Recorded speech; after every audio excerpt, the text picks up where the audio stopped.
saya awali dengan mengucap Bismillahirrahmanirrahim. Bismillahillazi la yadurru ma'asmihi syai'un fil ardi wala fis sama' wa huwas sami'ul alim. Bismillah tawakkalna billah, bismillah tahassamna billah, bismillahi azzallah, bismillahi jallallah, bismillahi la yadurru ma'asmihi syai'un fil ardi wala fis sama' wa huwas sami'ul alim. Bismillah rabbi Allah hasbi Allah tawakkaltu ala Allah i'tasamtu billah fawatu amri ila Allah ma syaa Allah la quwata illa billah. Bismillah walhamdulillah wal khairu wasyarru bimasyiatillah. Bismillahi assalamualaikum warahmatullahi wabarakatuh. Alhamdulillahi rabbil alamin. Alhamdulillahi wahdah sadaqa wa'dah wa nasara abdah wa'ada jundahu wa hazamal ahzaba wahdah. La ilaha illallah wa la na'budu illa iya mukhlishina lahudin walau karihal kafirun walau karihal musyrikun walau karihal munafikun walau karihal jahilun walau karihal zalimun walau karihal munafikun walau karihal kulluhum. Amin ya Allah ya rabbal alamin. Negara mana yang paling kaya di dunia? Silakan. Brunei, Abu Dhabi, Qatar, Singapura, Amerika. Cukup 5 dulu ya, 5 dulu ya. Mari kita jawab dengan ilmu pengetahuan yang sangat mumpuni mudah-mudahan. Tadi saya dengar ada yang jawab negara yang paling kaya katanya Singapura. Betul ya? Betul? Pak, Singapura punya emas nggak? Timah, boksit, tembaga, uranium, bahan? Ya Allah, punya apa kok dibilang kaya? Kok dibilang kaya? Disebut kaya gara-gara jumlah penduduknya sedikit dan dia menjadi transit sehingga cadangannya duitnya banyak. Gitu doang Pak. Dan Singapura sama Lampung gedean mana coba? Coba. Dia punya coklat nggak? Nggak punya. Kita punya coklat. Dia punya kopi nggak? Kita punya kopi nggak? Dia punya pisang nggak? Kita punya pisang nggak? Ya Allah, kalau nyebut pisang di mari ya ampun, pisang Ambon, pisang Mas, pisang Lampung, pisang Raja, Raja Siem, Raja Bulu, pisang Kepok, pisang Mas, pisang Monyet, pisang Uli, pisang Batu, pisang Tanduk, pisang Barangan, pisang Medan, pisang Raja, pisang uli, pisang goreng nggak termasuk Pak. Masa pisang goreng termasuk? Pisang susu, lihat, pisang bakar isi apa Pak? Keju apa coklat Pak? Coba lihat, Bapak Ibu sekalian, saya mau buka pikiran Bapak Ibu nih. Indonesia tuh luar biasa, super power. Kata Bapak Kwik Kian Gi, ya. Kata Bapak Kwik Kian Gi, betul. Oh, mesti begini ngomongnya, hah? Mesti begini. Ini kalau protokol segini Pak. Ya udah deh. Maaf ya, saya mesti ajarin teman-teman yang namanya protokol COVID bagaimana. Tuh, dikaretin. Tuh, baru nih protokol gitu ya. Tadi sengaja. Namanya juga sandiwara.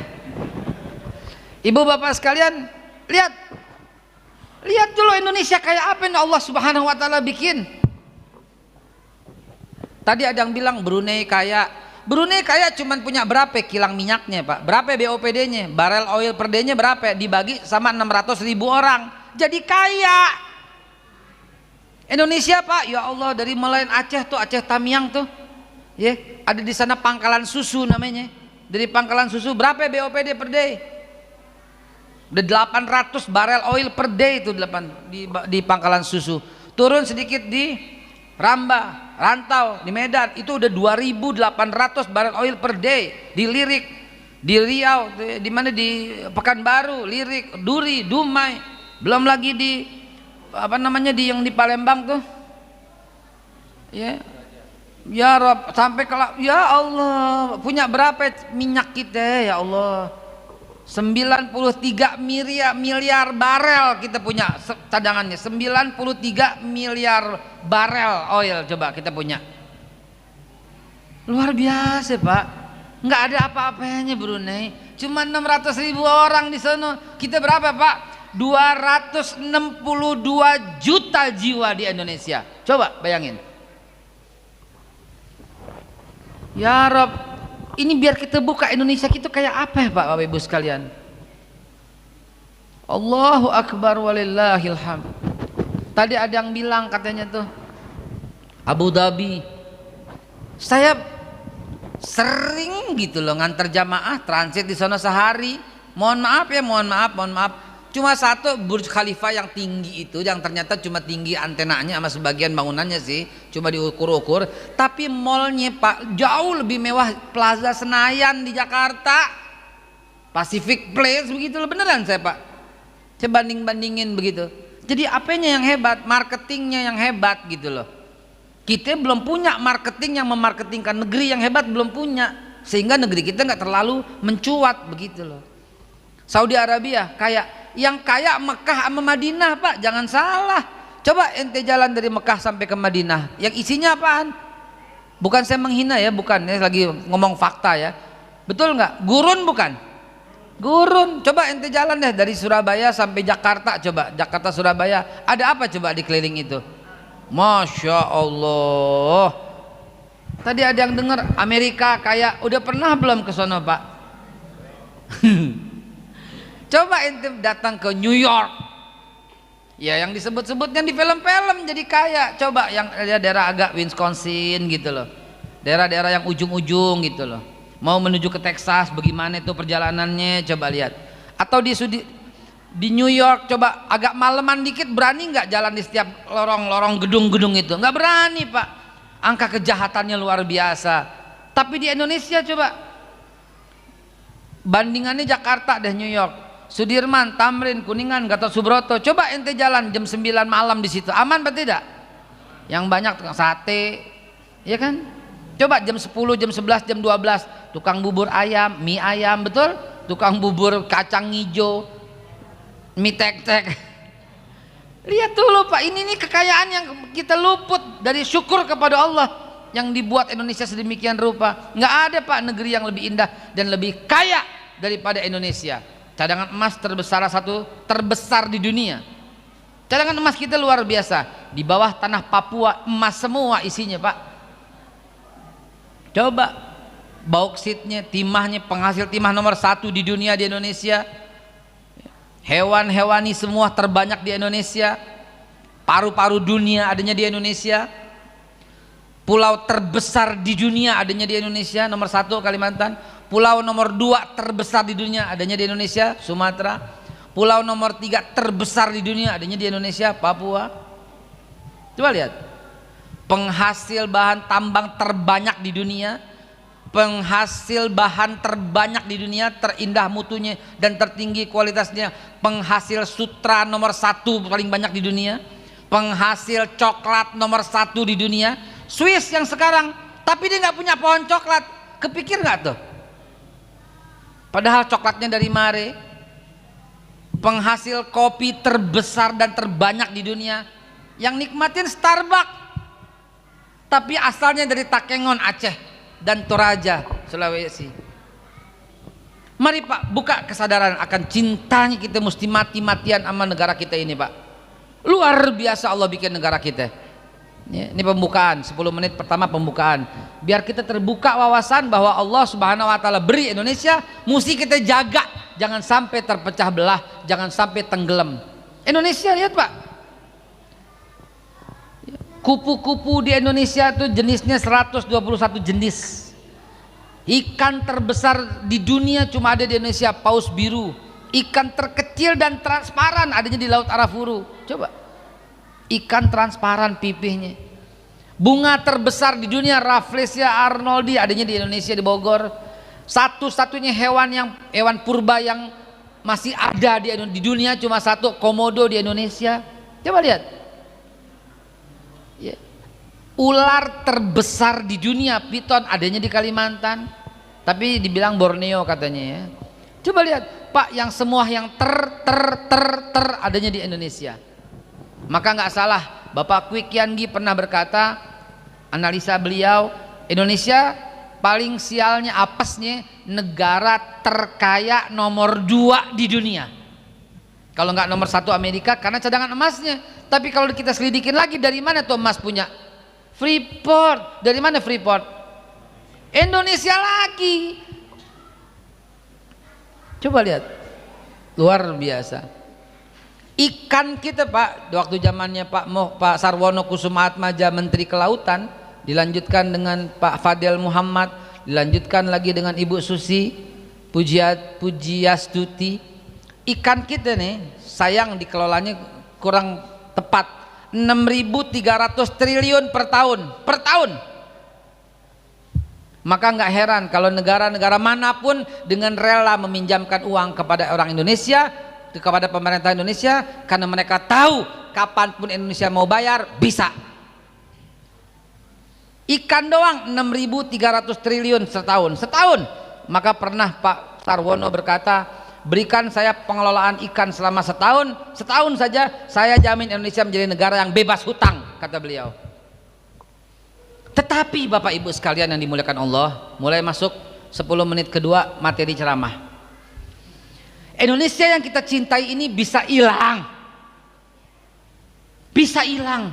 kalau kita nggak waspada, kita jaga bener-bener. Bisa hilang. Dulu ada negara yang hilang, ada banyak. Dulu ada kerajaan Mindanao, mayoritas beragama Islam, tetapi umat Islamnya nggak peduli. Akhirnya negara itu berubah dari kerajaan Islam Mindanao jadi negara Filipina yang sekarang, saudara. Dulu ada kerajaan Tamasek namanya tahun 1555. Kerajaan Tamasek ini rajanya namanya Abdullah, bahasanya bahasa Arab. Kerajaan itu sudah hilang, berganti dengan Singapura yang sekarang, saudara. Dulu ada kerajaan negara yang namanya Patani, dengan kepulauan-kepulauan yang seluruhnya negara kerajaan-kerajaan Islam. Sekarang udah habis, tidak ada lagi, saudara. Yang ada sisanya tuh negara Thailand yang sekarang. Di sebelah utara sedikit dulu ada namanya kerajaan Islam Champa.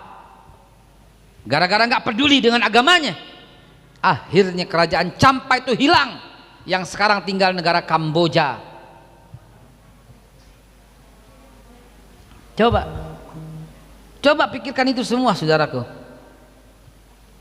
Dulu ada kerajaan Moro, nggak ada lagi sekarang. Saudara sekalian yang dimuliakan Allah, Indonesia nggak boleh seperti mereka.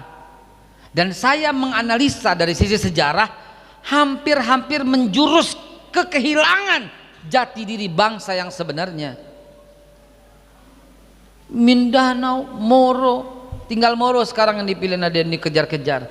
Thailand dulu itu ke tempatnya kerajaan ya, yang membantu Indonesia dalam menyiarkan Islam tuh orang-orang dari Patani itu loh, sampai datang ke Indonesia keturunan daripada Raja Thailand, dari Raja Patani itu loh ya, di Indonesia tuh namanya pahlawan di Jakarta lah, di Betawi gitu loh.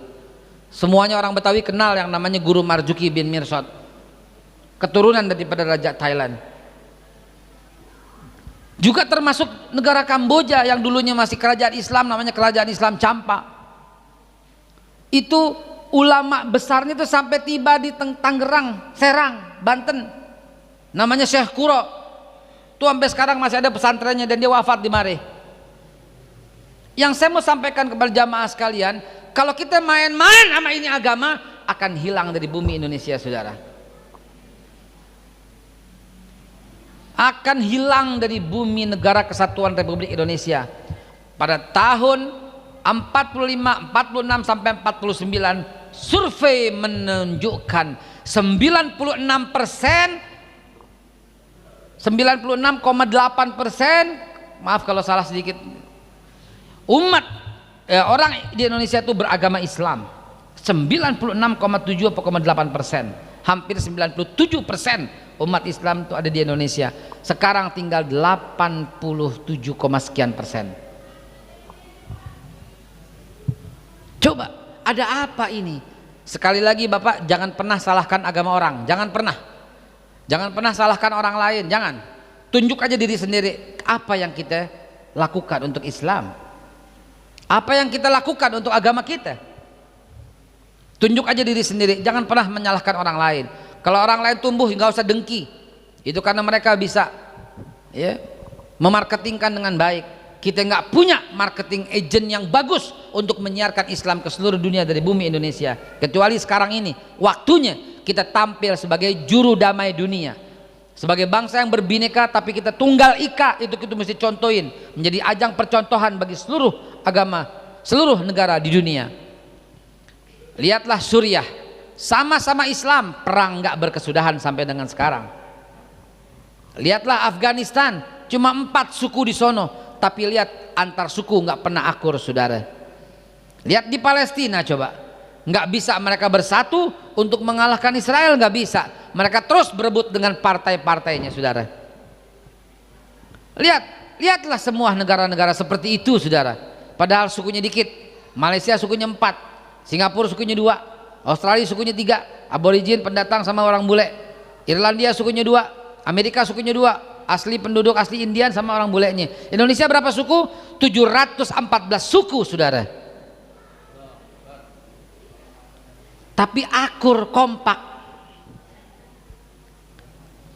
Lihatlah bahasa mereka. Di Australia sama, semuanya bahasa Inggris, tapi pecah. Kenapa saya bilang pecah? Aborigin yang nggak pernah mendapat kesempatan duduk di pemerintahan. Betul apa tidak?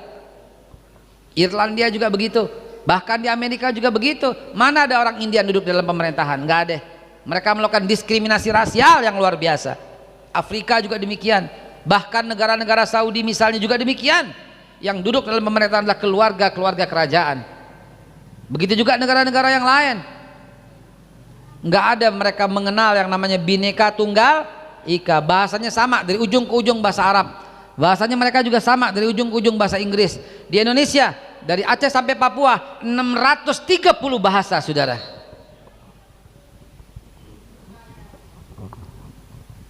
Mulai kebukaan hebatnya bangsa kita kan. Nah ini dia. Sekarang kita gandrung sama Korea. Ya Rob, Korea dia punya tarian satu doang yang diperkenalkan, namanya Gangnam Style. Gangnam Style, Gangnam Style. Ada nggak yang begitu? Ada ya? Ada nggak, Bu? Kita punya tarian berapa banyak, Bu? Dari Aceh ada yang tarian apa? Sama, tali saman. Turun ke Lampung punya apa Lampung? Belum lagi tari serimpinya, tari piringnya, tari apanya. Coba siapa yang marketingkan itu, saudara? Gara-gara dia pakai tarian Gangnam Style, kan saya perhatiin banget pertama dibikin tariannya, oh Gangnam Style. Lalu kemudian apa ini sudah mulai dikenal, dia masukin anak-anak kita dengan sinetron-sinetron drakor-drakornya.